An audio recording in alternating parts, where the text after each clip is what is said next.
Le dernier des signes rapportés dans l'évangile de Saint Jean chapitre 11 est la résurrection de Lazare. Il est introduit par un discours et par un dialogue. Deux sœurs, Marthe et Marie, préviennent Jésus que son ami est malade. Après quelques hésitations, il se dirige vers Béthanie. Marthe vient à sa rencontre. « Seigneur, lui dit-elle, si tu avais été là, mon frère ne serait pas mort.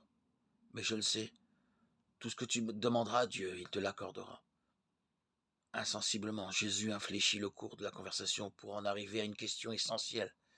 Avec précaution, il amène Marthe à croire qu'il est la résurrection et la vie. Alors qu'elle parle de la mort, il répond « Moi je suis la vie ».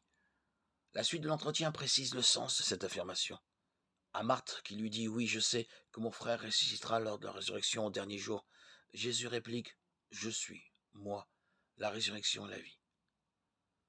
Le mot de résurrection évoque pour Marthe un avenir lointain. Jésus, au contraire, a en vue une réalité actuelle. Du seul fait qu'elle est en sa présence de Jésus, Marthe peut conclure que la résurrection est une réalité présente, car Jésus est la vie. Celui qui croit en Jésus a trouvé dans sa personne la résurrection et la vie éternelle. Cette vie contre laquelle la mort corporelle ne peut rien. Celui qui croit en moi ne mourra jamais. C'est maintenant, sans plus attendre, que la vie éternelle fait irruption en l'homme. C'est maintenant qu'elle lui est donnée.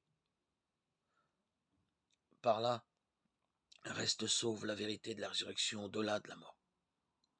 On peut dire tout à la fois, d'une part, qu'il y aura dans l'avenir une résurrection et d'autre part, que la résurrection est déjà présente quand on entend la parole de Jésus et que l'on croit.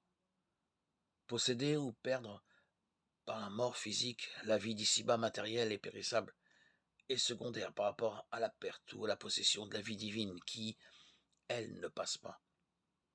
C'est ce que l'évangéliste veut faire comprendre à travers le signe de la résurrection de Lazare.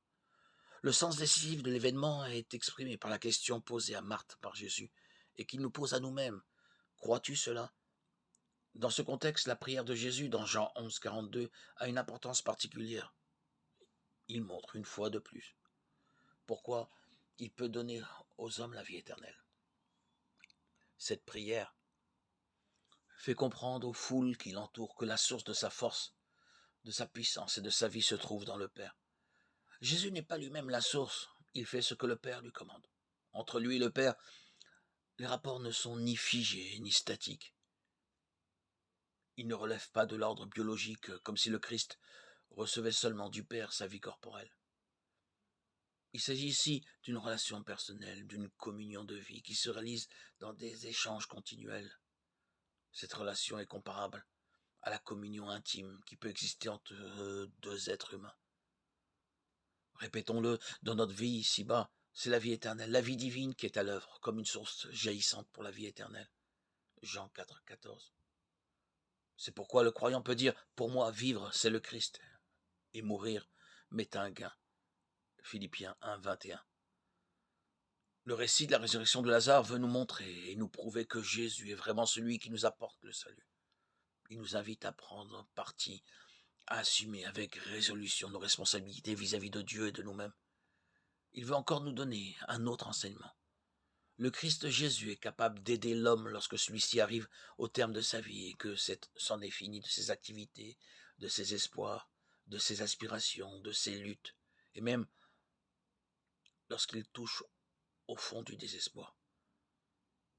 Quand l'homme est réduit à l'impuissance, quand la perspective inéluctable de la mort le paralyse, quand aucune consolation humaine n'est plus possible, quand les bonnes paroles ne sont plus de mise, quand les masques tombent, quand rien ne semble plus avoir de sens, ni l'amour, ni le bien, ni les soucis que l'on s'est fait, ni la peine que l'on s'est donnée, ni la souffrance, ni le malheur. Alors, Jésus est là pour nous arracher à notre misère et nous apporter le salut. Il se tient à nos côtés et il fait toutes choses nouvelles. Vois, je fais toutes choses nouvelles. Apocalypse 21, 3. Mais à nous, comme à Marthe, il pose la question. Crois-tu cela?